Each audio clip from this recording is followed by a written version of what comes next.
Hey, what's happening? Welcome back to The Bald Perspective. On your way in the door, go ahead and touch the like button. Hit subscribe if you've never subscribed, and touch that notification bell so you get updates when we upload new content. Let's talk. Over the next two videos, we're going to be discussing why the Baltimore Ravens should not go with a defensive-minded head coach. You see, the Baltimore Ravens have entered the second phase of their head coaching search, which probably means they have a top 5 candidates, maybe a top 6.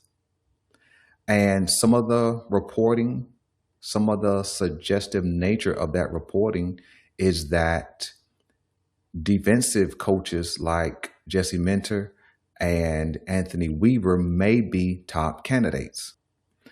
But I think it's a mistake. You see, with understanding the sentiment around Ravens Nation that the Baltimore Ravens need to reestablish the quote-unquote Ravens way, that physicality, toughness, smash mouth, aggressive style. That's a sentiment that seems to be consistent throughout the fan base.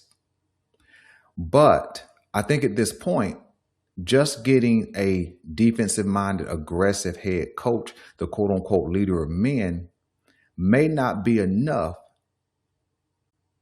to reestablish the Ravens way, especially if you're trying to reestablish it in short order to get back into some level of Super Bowl contention. You see, let's get some understanding of why I'm saying what I'm saying. The Baltimore Ravens have 2-1 overinvested in the defense versus the offense, especially having no primary player defensively until they drafted Kyle Hamilton in 2022. And then he became that guy, the best safety in the league in that 2023 season as he was ascending. But the investment is very, very clear. You see, if we just go back from 2019 and come this way, and I'm going 2019 because about halfway through that season is when everybody in the league began to recognize that Lamar Jackson is a franchise level quarterback. He has the ability to do anything on the field, and he has shown that he could put the Ravens on his back and lead them. You see, when we look at the next draft after he won the unanimous MVP, and this is not really a Lamar Jackson conversation solely, this is a head coaching conversation, so let's be clear. But in 2020, the Baltimore Ravens drafted first-round pick Patrick Queen. In 2021, the Baltimore Ravens had 2 first-round picks. They drafted, of course, Rashad Bateman, but also Odafe Oweh. In 2022, they had 2 first-round picks. They drafted Kyle Hamilton and also Tyler Linderbaum. In 2023, give the nod to Zay. In 2024, Nate Wiggins. 2025, Malachi Starks. So it's clear that their first-round draft capital went mostly to the defensive side of the ball.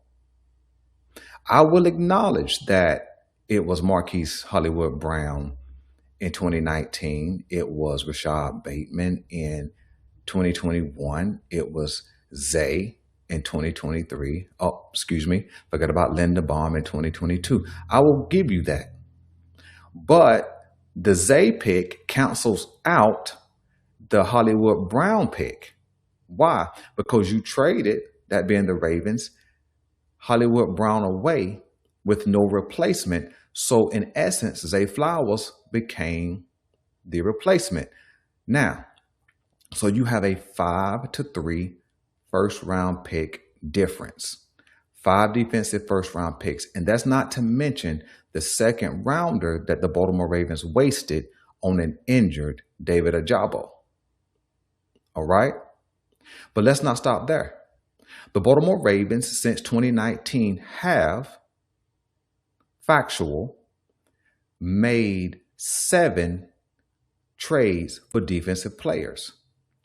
If you remember, Calais Campbell, Marcus Peters, Ndakwe,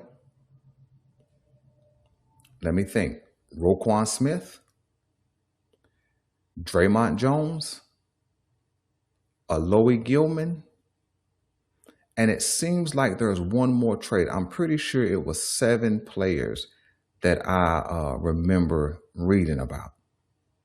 But anyway, that's 6 that I can remember, but I know that there's a 7th. So if anybody remembers that 7th player, drop that into Tre'Davious White. So there are 7 defensive trades that the Baltimore Ravens made. Trying to do what? Find the Ravens' way. So we got 7 trades, 5 first-round picks. Is that correct? Okay. Also trying to reestablish the Ravens' way, the Baltimore Ravens have gone through 3 defensive coordinators. Indeed, they've had 2 offensive coordinators. But I'm talking about once they knew they had a franchise quarterback halfway through the 2019 season, this is the ratio that the Baltimore Ravens have invested into the defense.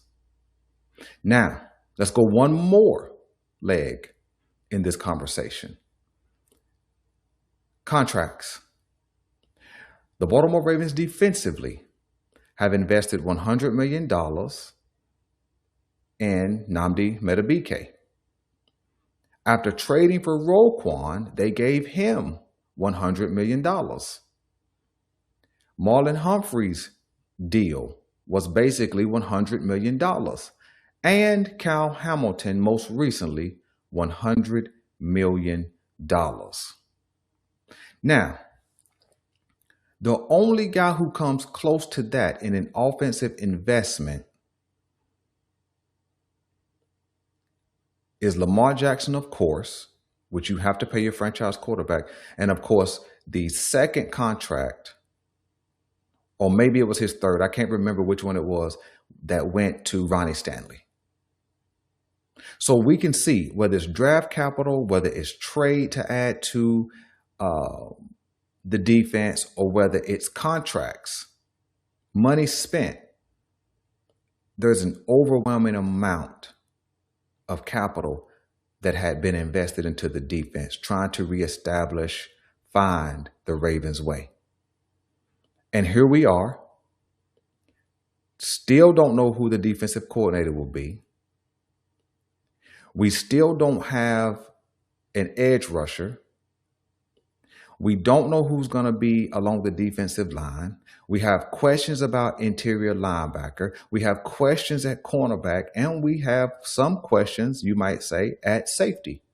But with all that investment, there shouldn't be many questions.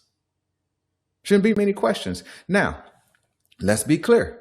From an offensive perspective, the Baltimore Ravens have traded for 1 active offensive player in that same time frame, and that was Deontay Johnson. 1. There is no offensive line trade to build up the offense. There was no wide receiver trade with the exception of the Johnson trade. There was no running back trade. Now, there was some that was attempted to be pulled off, but never was pulled off. So when you really look at it, it's very, very clear that there has been a disproportionate amount of resources poured into a defense.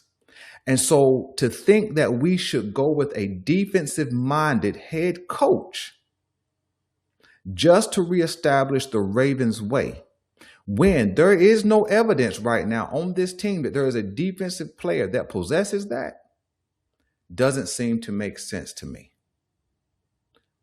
Let's go further. When we look at the offensive side of the ball, okay, the most important player on any team is the quarterback. Once you have that guy, it should be a priority, number 1, to retain him, which the Baltimore Ravens had trouble doing. Number two, it's a priority to build around that guy. With understanding, the Baltimore Ravens went from Greg Roman to Todd Monken, and Lamar Jackson won both of those guys MVPs attached to his name, meaning as an offensive coordinator. And that's fine. But neither one, whether Greg Roman nor Todd Monken, were considered offensive gurus. In fact, Greg Roman has only ever been considered for a head coaching position after Lamar Jackson's MVP season. So even his head coaching candidacy, that being Greg Roman, was attached to Lamar Jackson's MVP performance. When you come forward, Todd Monken hasn't been considered for a head coaching candidacy, and I'm talking about serious consideration, until after he worked with Lamar Jackson. So what I'm simply saying is, even though the Baltimore Ravens had upgraded offensive coordinators, it still wasn't in the context of a guru, a genius, one of these guys who just pull plays out of the air and make something happen. You see, because some of the complaint that we had about a Greg Roman offense is some of the same complaint we had about the Todd Monken offense. It would get stagnant. It became predictable. It wasn't diverse. There was no real scheme and strategy to it. Think about what I'm saying.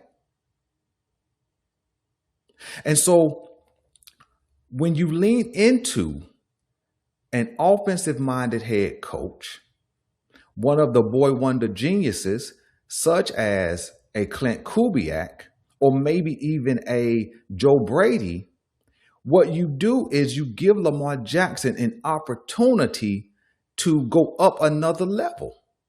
Think about it. Think about what he's done without optimal wide receivers, with a declining tight end room, with a less than stellar offensive line basically his entire career. Look what he's done. And with a run-of-the-mill offensive play caller. You guys know that when we picked up Greg Roman, people came out and said, hey, Greg Roman's offense is limiting. When we hired Todd Monken, what did the Cleveland fan base say? What did the Tampa fan base say? Hey, gonna have some turnovers. It's limiting. You guys know that that's what they say it. So it's not a situation where these guys just took him to another level. He went to high levels with their accompaniment, but it's not like these guys were the geniuses that we see operating today, like the Kyle Shanahan, like the McVay. Maybe even a guy like a Liam Cohen, maybe even like a Ben Johnson. And you could, again, lean into a Joe Brady, although he's never been a head coach. And so I think that, why wouldn't we? See, because you guys were complaining right along with me about Lamar Jackson not having adequate weapons, not having an adequate offensive line, not having a diverse enough offensive scheme. So why now, when there is an opportunity to hire an offensive mind who no doubtedly would be able to hire an equal supporting staff that would help elevate Lamar Jackson to the next level, help elevate this offensive line, help elevate Zay Flowers, maybe restore Mark Andrews, maybe get the best out of Derrick Henry, although he's been balling the last couple of seasons, with the exceptions of the fumbles. Why wouldn't we go in that direction? Why wouldn't we finally take the step to support the franchise guy, which has been the continued complaint? It makes no sense for us to just lean into a defensive-minded head coach, which seems to be the sentiment. I understand, and I've heard some arguments that, hey, Lamar Jackson is a mature quarterback now. He can do everything. He can make all the throws. You don't need to support him in that way. That's not true. That doesn't make any sense. It makes no sense to say you shouldn't support your franchise quarterback with an offensive-minded head coach. Makes no sense to say that. Makes no sense to say that. Especially when there still may be more he can achieve. Why wouldn't we? Why wouldn't we go with the boy wonder genius of an offensive coordinator now who becomes the head coach, who then selects a really good offensive coordinator, who then selects a guy who can coach the offensive line? And yeah, maybe the new hires, the support staff roles, maybe they get their opportunity to get a head coaching job in the next go around. But I'm talking about what we need to be looking at is a 3-year window. A 3-year window. It's going to take one season for the Baltimore Ravens to get some semblance of, quote unquote, the Ravens way. But when you have a high-end talent at quarterback, a high-end talent at running back, and a guy who is ascending in Zay Flowers, again, not a number one to me, but still ascending, why wouldn't you invest? Why wouldn't you put your quarterback, your running back, and your wide receiver in a situation where they can do 30 points in their sleep so that when a defense doesn't get off the field, when they can't get home, when they can't get a stop, you know you can put the offense back on the field and you can go get points.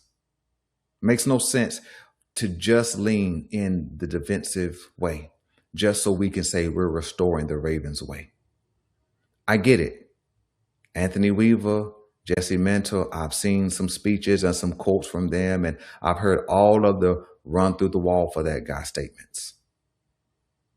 But I think you're ignoring, just like we always have as a Ravens organization, you're ignoring the most important position on the field, which is the quarterback, who has never really had access to everything he's needed. See, if we could say that the Baltimore Ravens built an incredible offensive line and Lamar Jackson didn't get it done, okay. If we could say, man, he had a number one and then Zay was a elite level number 2 and he didn't get it done, okay. Well, we can't say that at all. We can't say that at all. There's been a consistent complaint. If it wasn't wide receivers, it was offensive line. If it wasn't offensive line, it was running back talent. If it wasn't running back talent, it was play calling, strategizing, scheming. And I'm saying this is an opportunity, even if it's just for a 3 or 4 year window, to see what Lamar Jackson can do if the Baltimore Ravens truly built around him, starting with the head coach. Now, I got some other big time conversations coming at you guys, for you guys, about Lamar Jackson and Josh Allen, that kind of thing coming up this week. So, man, stay plugged in. And until next time, I'm Belanger, and I'm out.